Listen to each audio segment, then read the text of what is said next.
আসসালামু আলাইকুম মালিক। আপরছেন আপনি? তুই বলে প্রত্যেক দিন 20-30 জন করে ফকির খাওয়াস?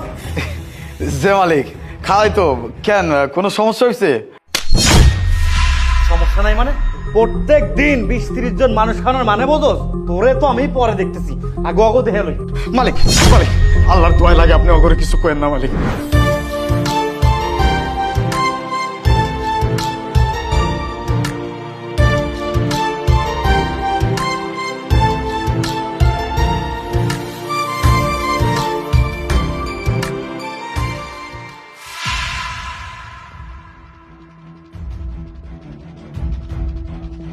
কুদ্দুস, এই কুদ্দুস স্যার, এরকম ফকির খাওয়া খাওয়া কি আমার রাস্তার ফকির বানাবি? এই তোরা ওঠ ওঠ। এই সময় যদি তোরা বসে বসে খাবার খাস তাহলে আমার হোটেলের লোক ঢুকবো, একটা লোকও ঢুকবো না। এখন আমার বেচা কেনা টাইম, বাইরে হ।